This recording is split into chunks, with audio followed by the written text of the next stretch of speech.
L'événement auquel vous allez assister ce matin se situe dans le cadre de la coopération avec la République de Chine, Taïwan, apportant son support au centre, au pluriel, de formation au parc industriel PIC métropolitain de la SONAPI et le parc industriel de Caracol, PIC. Aujourd'hui, grâce à ce soutien, l'ADI pourra ainsi continuer la préparation d'une main-d'œuvre qualifiée, équipée des meilleures compétences, permettant ainsi aux ouvriers de trouver un emploi au sein des entreprises du secteur textile par le biais d'une formation selon un cursus varié. En effet, les diverses matières formant ce cursus comprennent contrôle de qualité et supervision de la production, mécanique de machines à coudre, bureautique, aptitude sociale et compétences en matière d'hygiène pour les travailleurs, ponctualité, discipline, place au sein de l'entreprise et normes du travail. À date, 243 ouvriers ont été ainsi formés dans le nord-est au parc industriel de Caracol PIC et 1400 au parc industriel métropolitain PIM. La plupart ont déjà été placés dans les usines tant à Caracol que dans celles de la zone métropolitaine. C'est l'occasion de remercier tous ceux dont la compagnie Electra Sewing, M. Michel Lioto ici présent, ayant contribué à réaliser ces formations. Mesdames et messieurs, il n'est pas superflu de rappeler que le secteur textile endosse plus de 90% des exportations haïtiennes vers les États-Unis d'Amérique. Aussi, avec aujourd'hui plus de 57 000 ouvriers à performer dans le secteur, nous espérons l'augmentation de ces chiffres grâce notamment à ce support de l'ambassade de Taïwan qui contribuera non seulement à la qualité des centres de formation, mais aussi promouvra davantage d'investissements taïwanais dans le pays.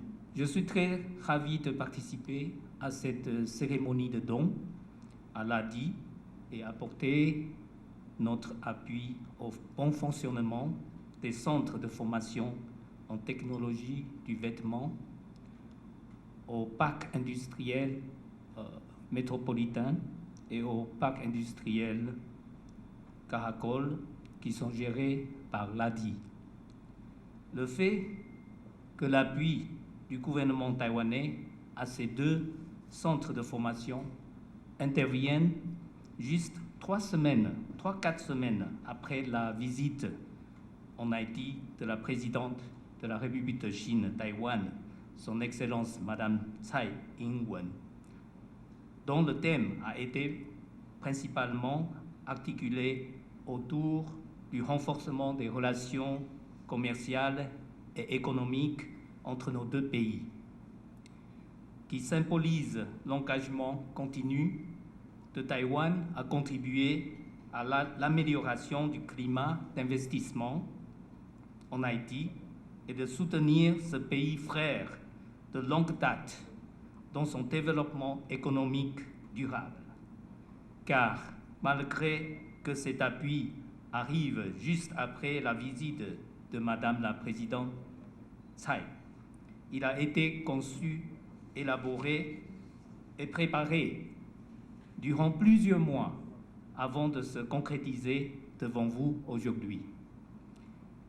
Mesdames et messieurs, l'appui du gouvernement Taïwan à ce projet s'inscrit également dans l'optique de soutenir les investissements taïwanais en Haïti, car je voudrais rappeler au public que Everest, RSI et Fairway, 3 entreprises taïwanaises dans le domaine du textile, ont déjà investi en Haïti et ont leur part de contribution dans la création de l'emploi et dans l'amélioration de la balance commerciale en Haïti.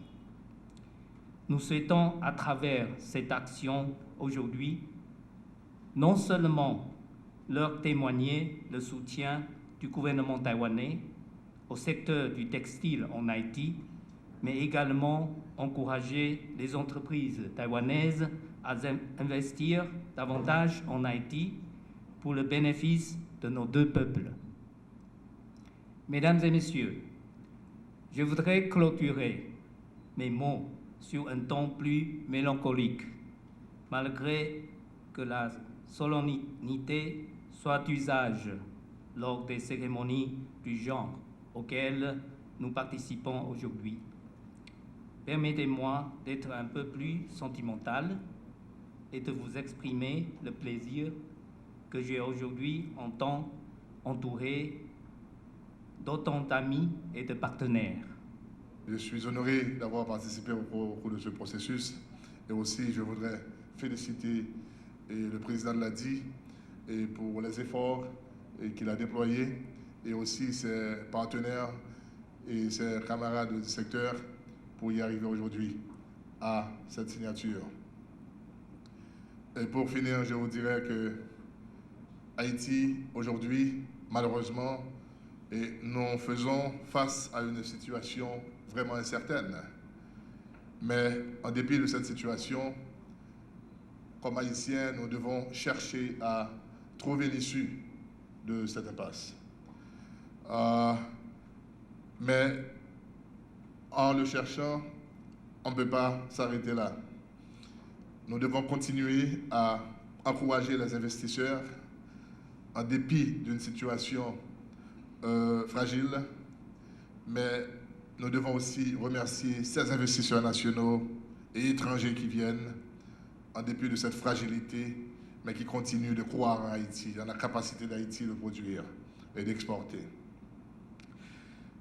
Et c'est pourquoi je tiens encore une fois à féliciter les gens de l'ADI, de la Chambre haïtienne de commerce et tous les secteurs partenaires qui ont contribué aujourd'hui à cet événement. L'investissement, oui, mais malheureusement, l'investissement doit avoir un environnement stable, un environnement pacifié pour garantir les investisseurs, ou du moins les investissements des investisseurs, ceux qui veulent investir. Et c'est pourquoi nous devons continuer à travailler ensemble, comme Haïtiens, à trouver cette entente nationale dans le dialogue pour qu'on puisse au moins donner la chance à nos frères haïtiens, à nos enfants et aussi au futur. Nous devons travailler pour laisser cet héritage et demain nos enfants diront nos pères, nos grands-pères ont travaillé pour nous laisser une Haïti différente, une Haïti prospère. Engageons-nous donc